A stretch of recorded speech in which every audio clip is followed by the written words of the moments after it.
Okay, and the final item of business this evening is a members' business debate on motion 19280 in the name of Nicola Sturgeon on Scotland's commitment to global climate justice and fair climate finance. The debate will be concluded without any questions being put. I'd invite members wishing to participate to press the request to speak buttons, and I call on Nicola Sturgeon to open the debate. Around 7 minutes. Ms Sturgeon. Thank you, Presiding Officer. It is a long time since I led a members' debate from the backbenches, so I'm very pleased to have the opportunity to do so today. COP30 will kick off in Brazil in just a few days' time. Now, as someone who attended 5 of these COP summits in my time as First Minister, I know how tense and high stakes they can be. Progress is never guaranteed, and more often than not, the talks go right to the wire. However, in 2021, coming out of COP26 in Glasgow, there was cautious optimism that the world, albeit belatedly and very tentatively, might be on the right track. There was consensus about the existential importance of taking action to limit global warming to 1.5 degrees above pre-industrial levels.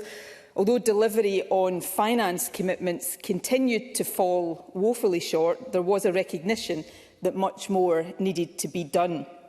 And after a 30-year stalemate, we suddenly had momentum on the crucial issue of funding for loss and damage, which, as the focus of my motion today, I will return to shortly. 4 years on, though, it does feel very hard to stay optimistic. Climate action seems to have fallen prey, in some parts of the world anyway, to the culture wars.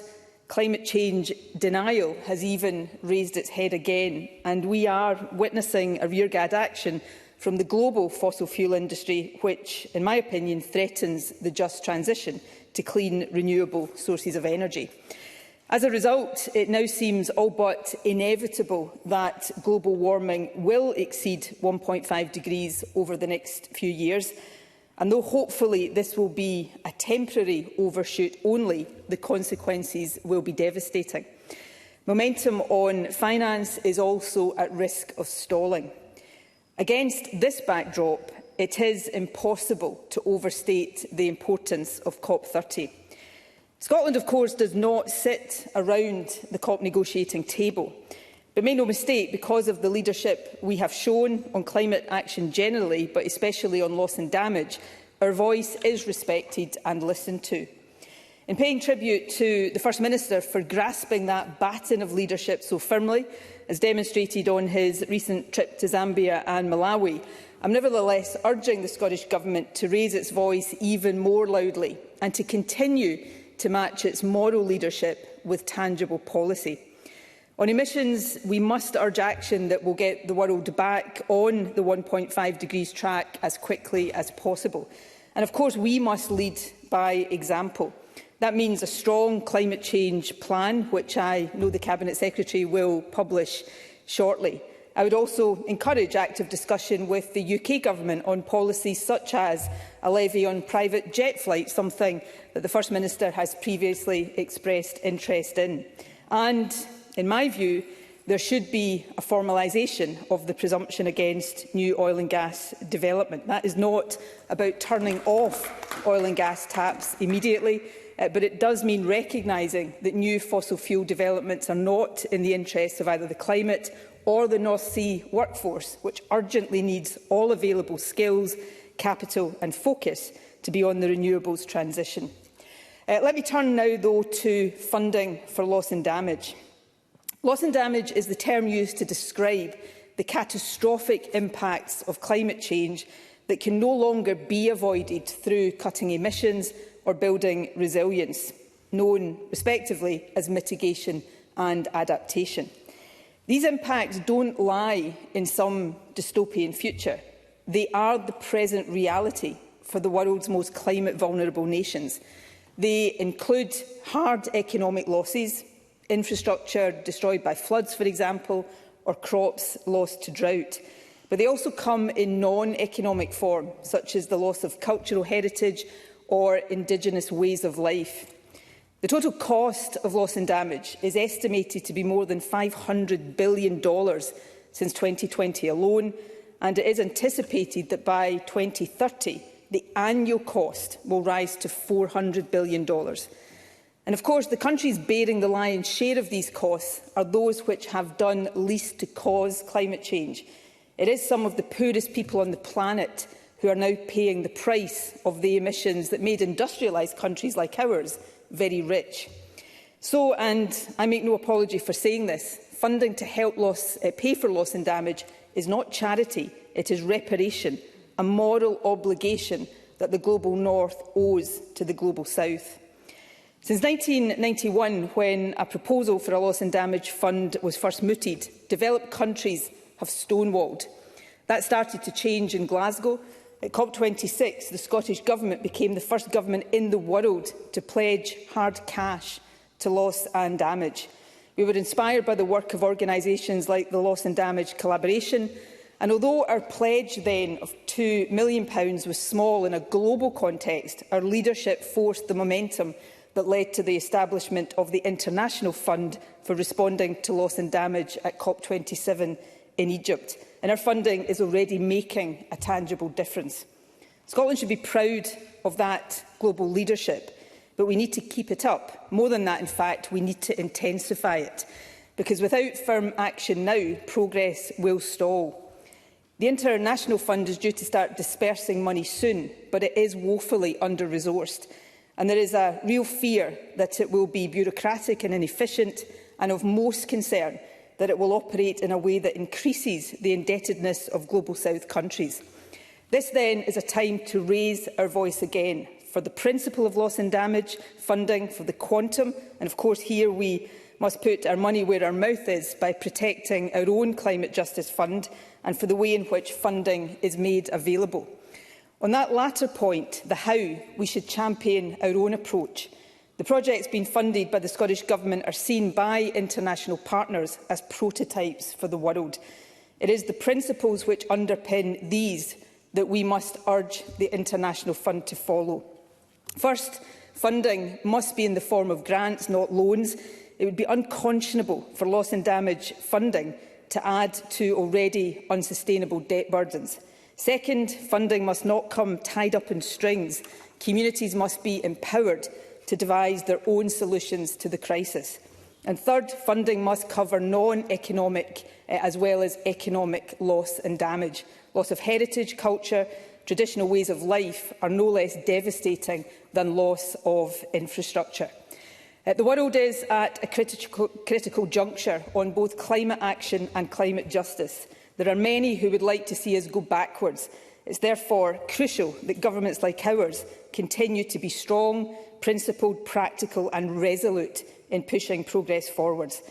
I know that the Cabinet Secretary will be stalking the corridors at COP30, using her voice, her experience and the hard-won credibility of the Scottish Government to help get the world back on the right track, and I wish her well. Effectively tackling climate change and ensuring climate justice are vital imperatives, and they matter for the peace, security and prosperity for all of us.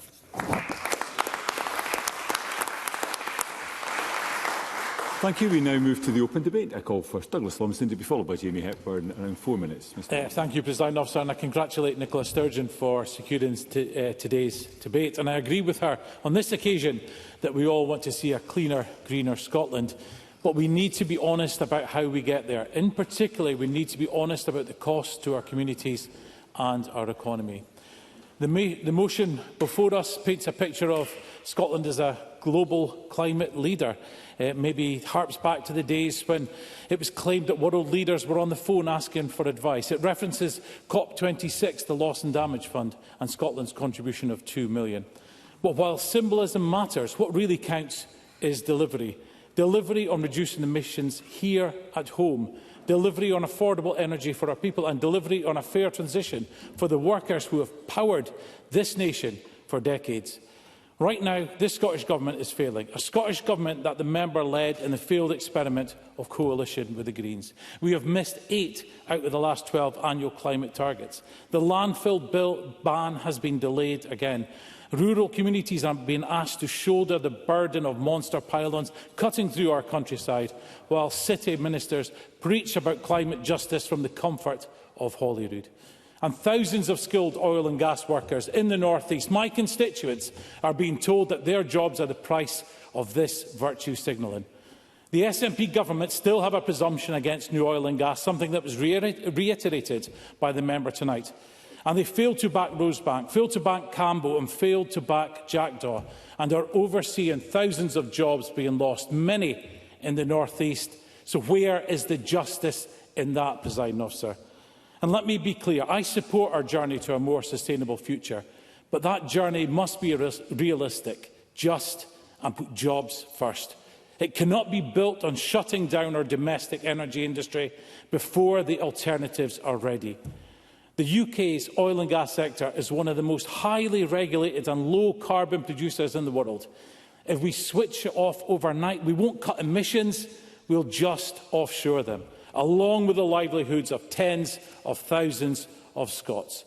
We need a managed transition, not an ideologically driven cliff edge. That means supporting the North East, not abandoning it. It means investing in renewables alongside responsible oil and gas production, a view shared this week by Scottish Renewables. And it means recognising that energy security and affordability are not optional extras. They are the foundation of any credible climate strategy. The motion talks about international climate finance and global justice. But we should remember there is also a duty of justice to the people of Scotland.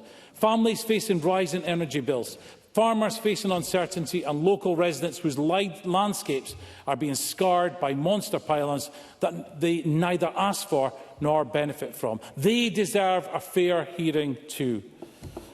But we know that the Cabinet Secretary would rather meet with big business or jet around the world than talk to our own constituents. We need to deliver climate action that works with communities, not against them. That means proper consultation, realistic infrastructure plans and a focus on innovation, not imposition. Presiding Officer, leadership on climate change is not about writing cheques or hosting conferences. It's about taking your people with you. And right now, too many feel that they are being left behind.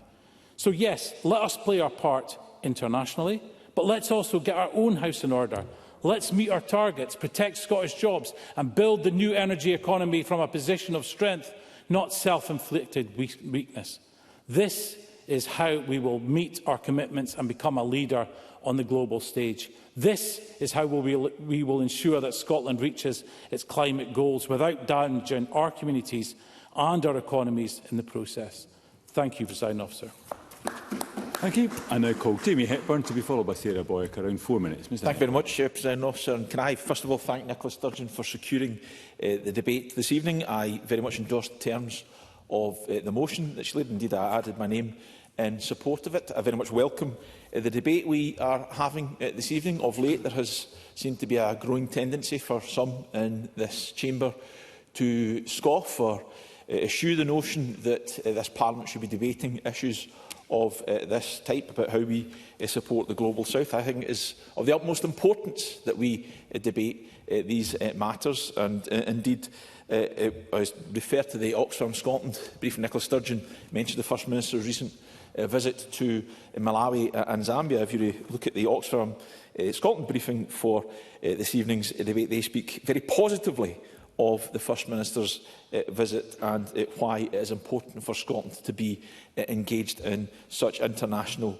activity that there's long been a consensus around that we should be standing behind. Activity, of course, that we should remind ourselves actually stretches back to before the SNP being in government and actually begun in many ways by Jack McConnell. And I hope that we can find consensus once more that this is activity that is important that the Scottish Government should be engaged in and the Scottish Parliament should be able to deliberate on.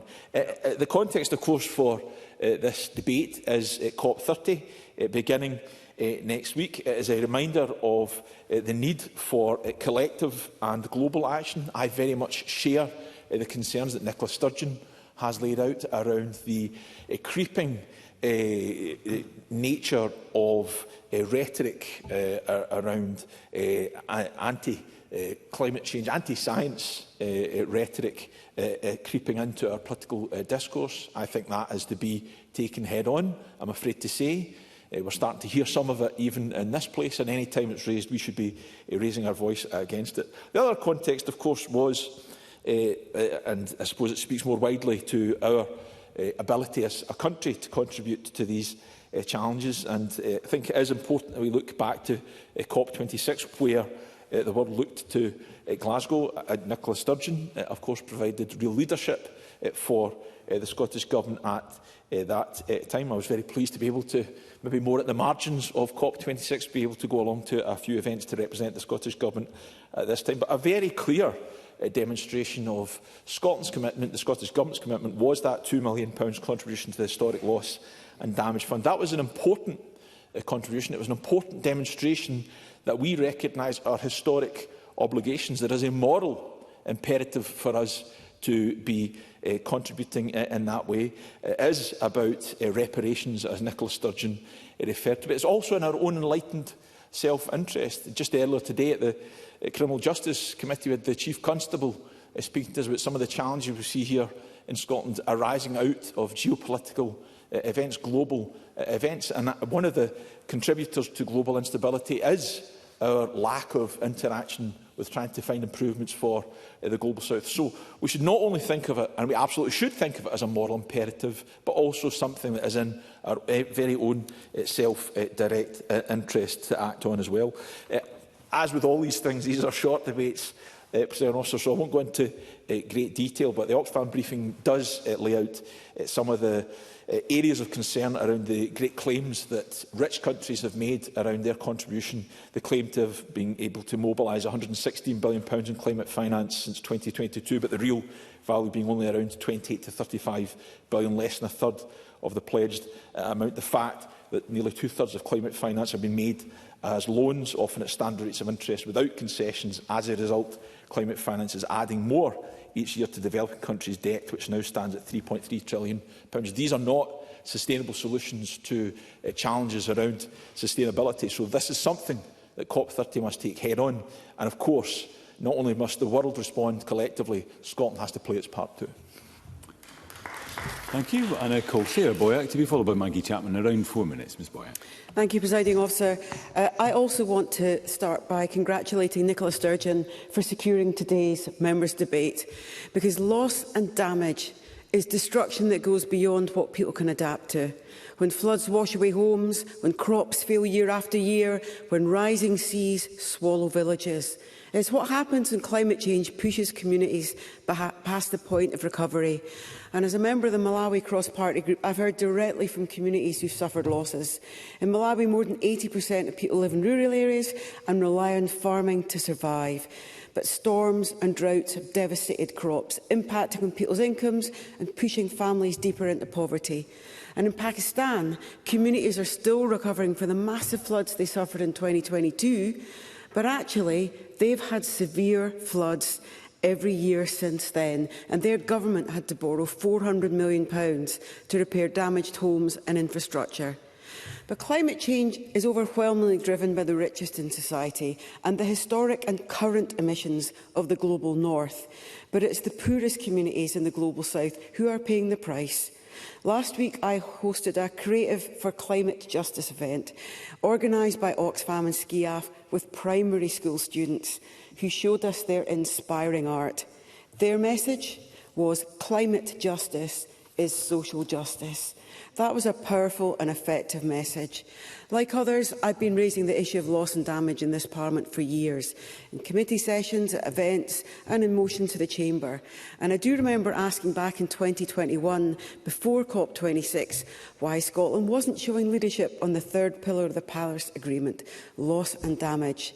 And to the credit of the then First Minister, Scotland did show that leadership at COP26 by being the first country in the global north to pledge dedicated funding, £2 million, to address loss and damage. That was a landmark moment, it did send a message across the world that wealthy nations can and should take responsibility for the harm caused by their emissions. But we can't rest on the achievements of COP26 because the world has moved on, challenges have got bigger, and actually in Scotland we've stalled at a time when we need to be progressing faster.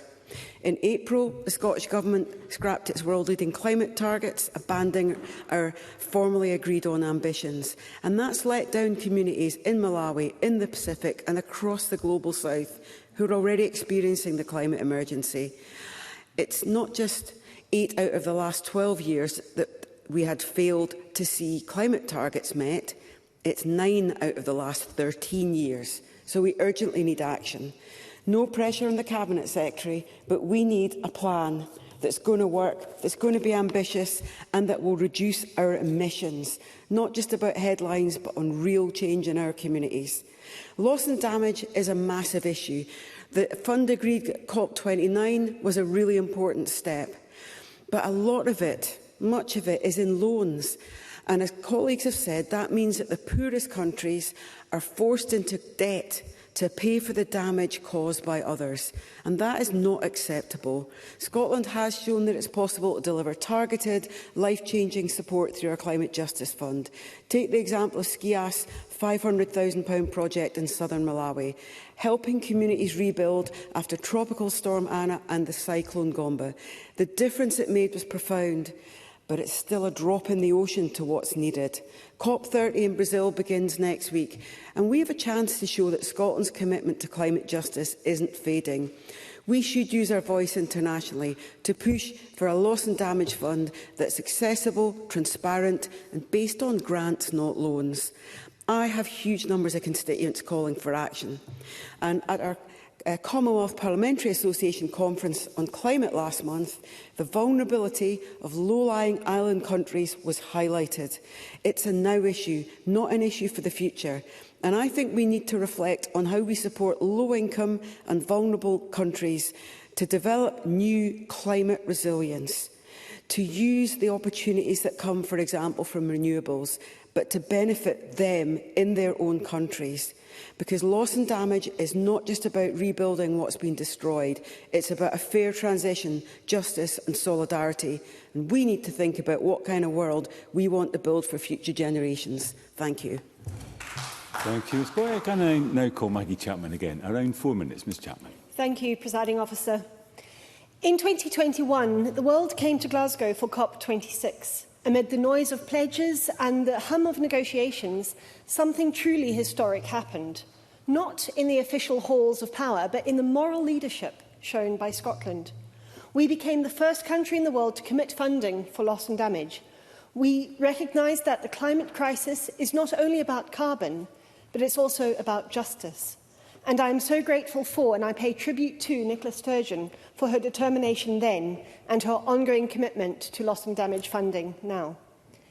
Because that first £2 million, later expanded to £10 million, was not a grand act of charity.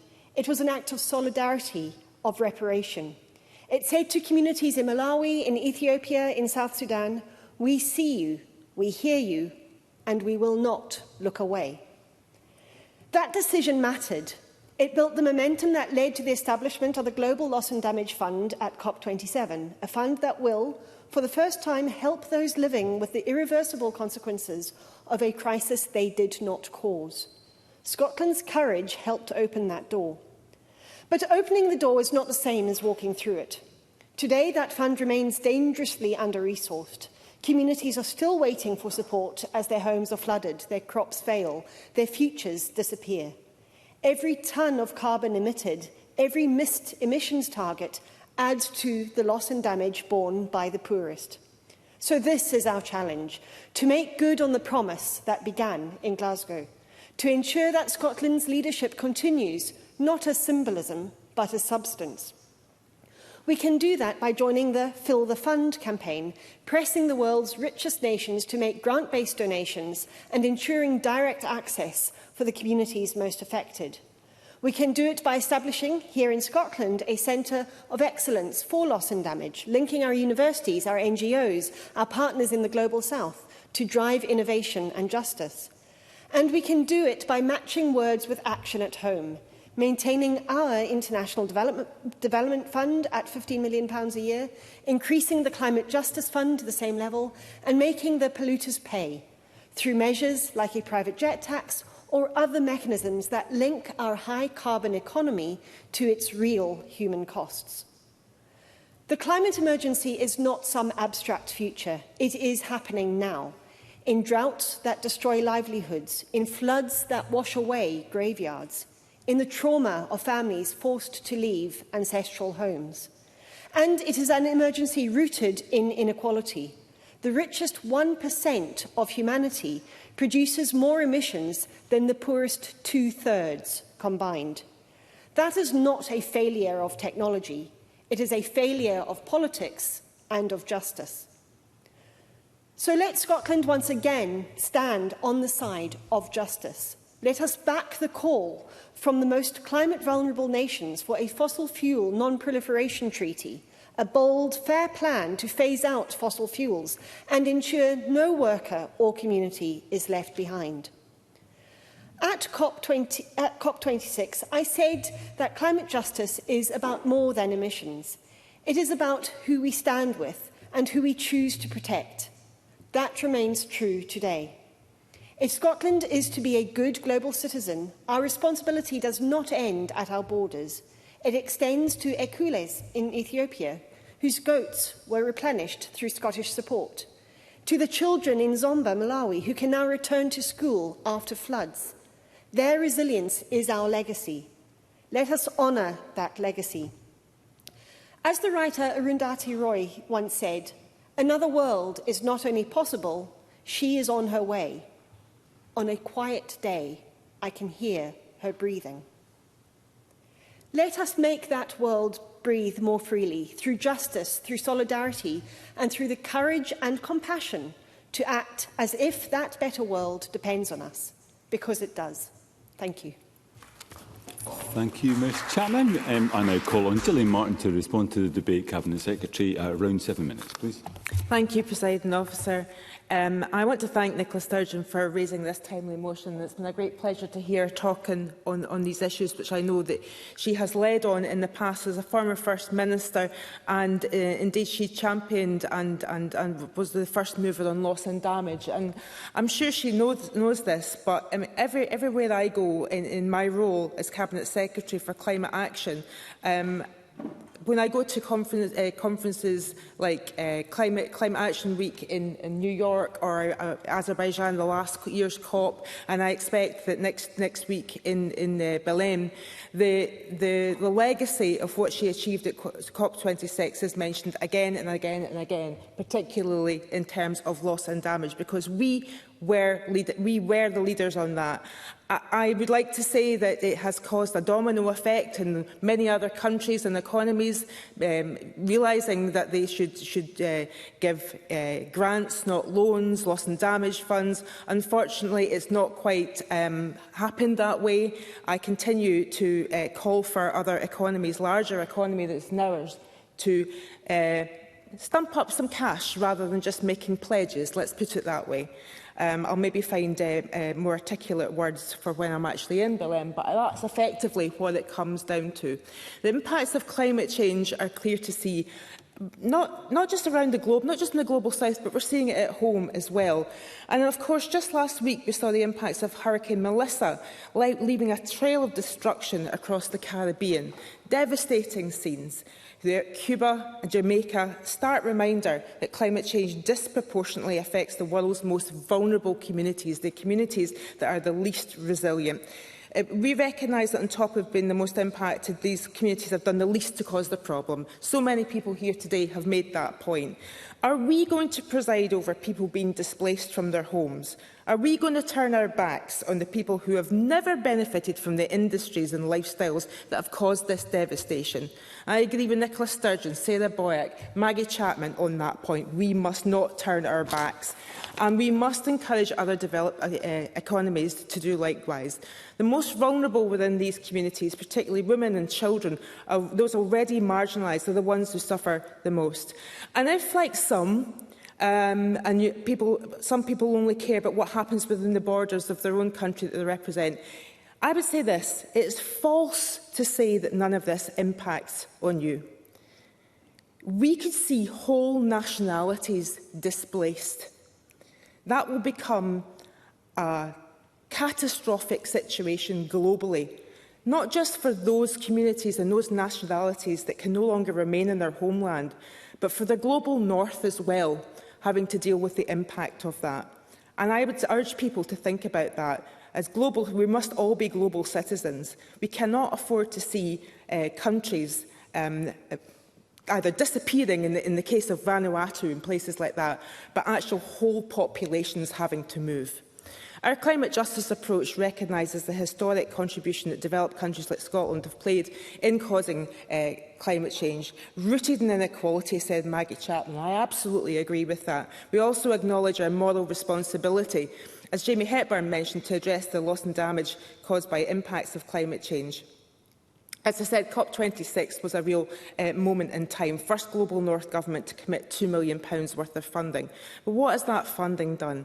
That funding has allowed whole communities, individuals, to build back after devastation. And this might not even be one moment of devastation. It might be multiple times in which they've had to rebuild schools, homes, farms. It is a moral imperative, but I agree with Jamie Hepburn, it's also of great importance to global stability.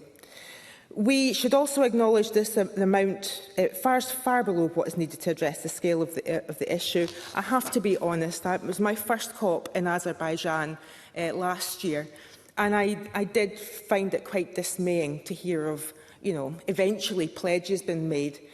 But I wonder how many of those pledges have actually resulted in actual money going to developed countries. I think it's a really sad indictment on the large economies that feel able to pledge money but actually not deliver it. The First Minister, as many have mentioned, visited Malawi and Zambia in the last month, where he met with communities living at the front line of climate change. Communities facing alternating drought and flooding from tropical storms and cyclones. He listened to their stories and heard how climate change can impact every part of someone's life and the deep injustice at the heart of climate change.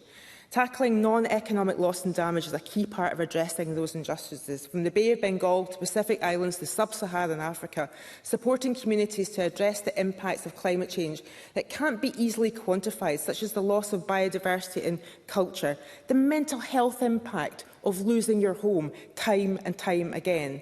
And community-led projects are putting women, young people and Indigenous peoples at the heart of decision-making. They are empowered and funded to build back better after heart-wrenching devastation. It's never been more important for us to stand in solidarity with Global South countries. We remain steadfast in our commitment that loss and damage funding should be in the form of grants, not loan. I'm in agreement with Sarah Boyd very much on that point. We're committed to equitable and fair climate finance, exploring innovative sources to ensure that the needs of the Global South are met. If we don't do that, the world as a whole will suffer. This is not virtue signalling, or whatever it was that Douglas Lumsden called it.